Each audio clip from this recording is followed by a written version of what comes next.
So a question I get asked a lot is, how can I start and grow my very own cubing channel? Is it even possible for me to grow in 2021? What can I do to maximize my success on this platform? What's going on, everybody? It's JFCUBING back with another cubing video. I'm actually here today with some special guests, KADtheCuber, KardTrickKid, and Ram Thakkar. Today we're going to be giving our best tips to start and grow your very own cubing channel. If this is our first time meeting, I'm JFCUBING. Make sure to subscribe for high quality cubing videos each and every week. But with that out of the way, let's just get right into the video. So my first tip for you guys is to find something unique that people will want to watch you for over other channels. A lot of cubing channels I see spend so much time creating unboxings, reviews, tutorials, and all of these generic videos. These can be good ideas, but you want to make sure you're doing something within these videos that stands out. You don't want to make your content similar to other content creators, because then the audience won't realize what makes your video special among the rest. Why should they watch your video if they can go to another larger channel that they already know and love and get the same value out of it? And that's why you want to be doing something unique within your videos, because believe it or not, the audience really appreciates this. It's something new and entertaining, and a lot of the times they'll find that interesting and want to subscribe. In the beginning of my YouTube journey, I spent so much time creating these generic videos and not really adding anything special to the table, and I think this had a really negative impact on the growth of my channel. Once I finally found something unique that people would want to watch me for, that's when I really started to see an increase in views, subscribers, and watch time. Now my next tip for you guys is to learn about the YouTube algorithm, SEO, ranking in search, and getting your content discovered by others. This can be so powerful when trying to grow on YouTube or any other social media platform. Understanding the YouTube algorithm and how your content is discovered by others is crucial if you want to have success on YouTube. Months before I even started my channel, I started researching these things, so I knew what I had to do to have success on my channel the first time. To learn more about this, I recommend watching channels like Nick Nimmin, Dylan Perga, Annie Dubé, and video influencers. Of course, there are a lot of other extremely helpful channels out there, but these channels are the ones that I found myself coming back to over and over again. If you've ever watched one of these YouTube growth channels, you've likely heard of the extensions TubeBuddy and vidIQ. These are really powerful tools that'll help you master SEO and ranking in search, and I highly recommend that you install these extensions if you haven't done so already. All of this helped me so much when trying to grow my channel, and with just a little bit of research, you can grow too. My third tip for you guys is to write out a channel plan. This is super important when trying to grow your YouTube channel, especially from the beginning. This will do two things for you. One, it'll keep you organized and help you set goals. And two, it'll help you establish what kind of content you plan on making, who your target audience is, and what kind of milestones you plan on achieving with your content. I think it's a good idea to write out a new channel plan at least once a year, or anytime you plan on making any major changes to your channel or the content on it. This helped me out so much because every time I wrote out a new channel plan, I knew exactly what direction I was heading with my channel, and each time it led to more success on the platform. Now before I move on to my fourth and final tip, I'm going to hand it over to the others to give their advice on how you can start and grow your cubing channel. Hey guys, it's KADtheCuber, and let me give you some advice on how to start and grow your YouTube channel. Let's get into this. So, when you're starting out, I encourage you to actually experiment with many different styles of videos, okay? And this is currently a process I'm going through because I'm still trying to experiment with different types of styles of content creation. And I encourage you to do this because you really have nothing to lose. I mean, if you're starting a YouTube channel, you haven't exactly developed a fan base yet, and if you're experimenting and a video doesn't go well, you're still benefiting from it because you're learning from your mistakes.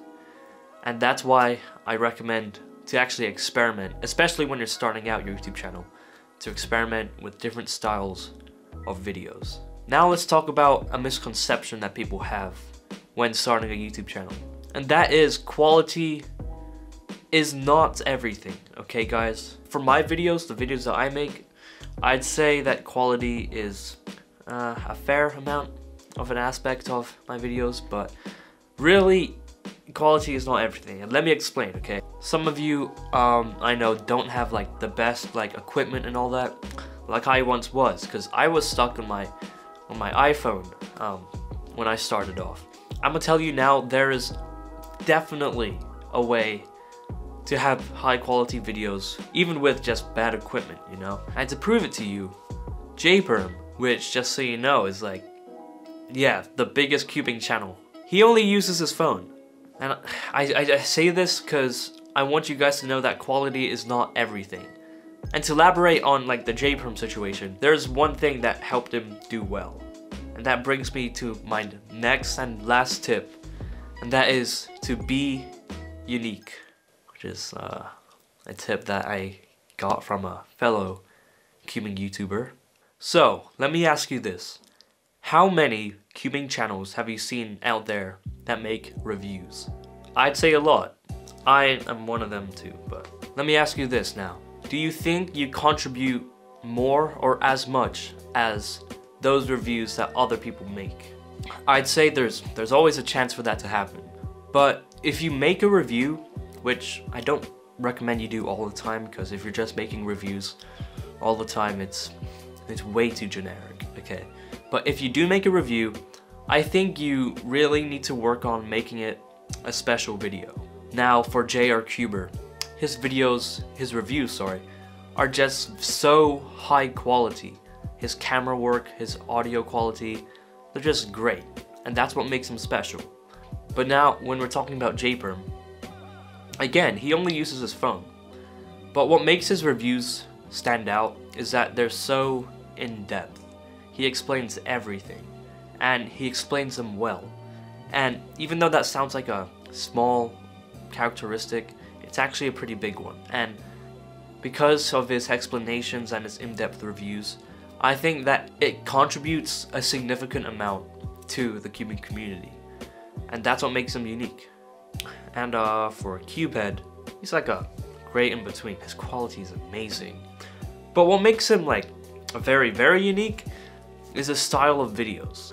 Yeah, his videos are just unique, and he finds ways to actually make his videos funny sometimes, which that's also great too. So he doesn't make a lot of reviews, which I'd say is a good thing, 'cause again, you don't want to be doing a lot of that. But when he does, they're great. And remember, I say that you shouldn't always make reviews and unboxings or just all those stuff, because like most cubing YouTubers do that. So if you can think of like a very unique cubing video idea, I'd say you're doing a great job. Yeah, that's pretty much all my tips for how to grow and start your cubing YouTube channel. I thank you guys for listening, and I thank JFCUBING for featuring me on his channel. Thank you.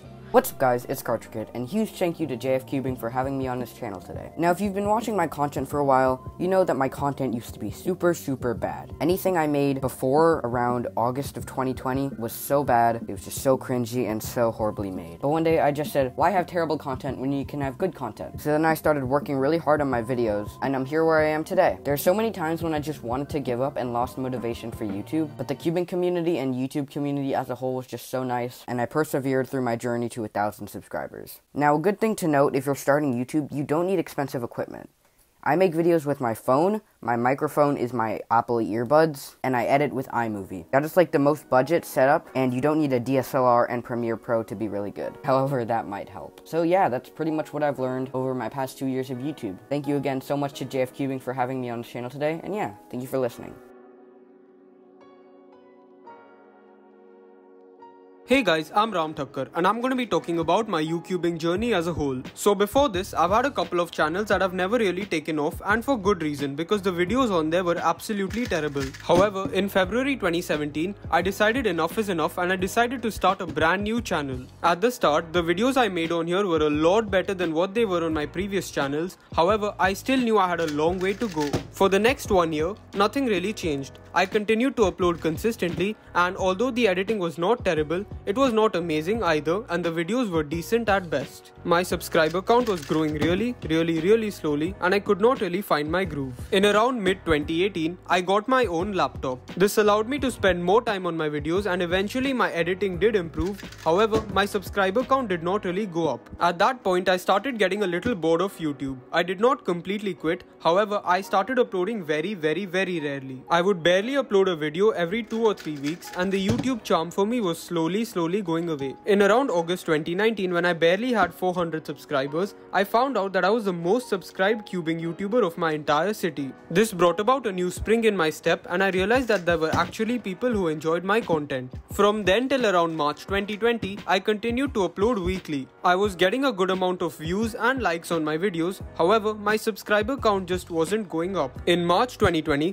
lockdown came around, and this gave me a lot more time to work on my videos. My subscriber count actually started to grow, and between March 2020 and October 2020, I went from 600 to 1000 subscribers. From then on, I've been growing at a consistent pace, and I'm really happy with where I'm placed right now. I currently stand at almost 2000 subscribers, and I'm determined to grow a lot more in future and continue to put out better content. I think the biggest tip I can offer you guys is to be patient and upload consistently, because eventually your time is bound to come. Have fun, make high quality and unique content, and people will eventually find you. So that's about it for my YouTube journey so far. A huge thank you to JFCUBING for having me on his channel, and I wish all the aspiring YouTubers the best of luck in their cubing career. Thanks a lot for watching and listening, and I hope this story was interesting. Goodbye.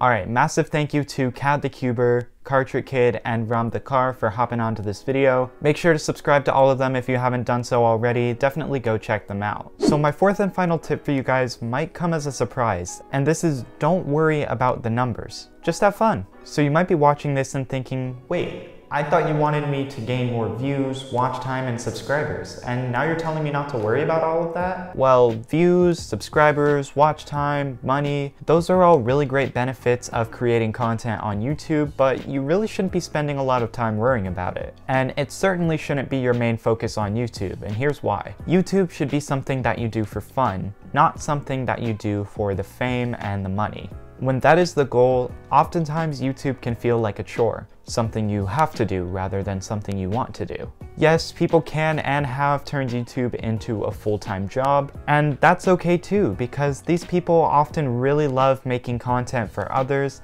and the money and fame really isn't their focus. They're doing it because they have that opportunity to have a job doing something they love.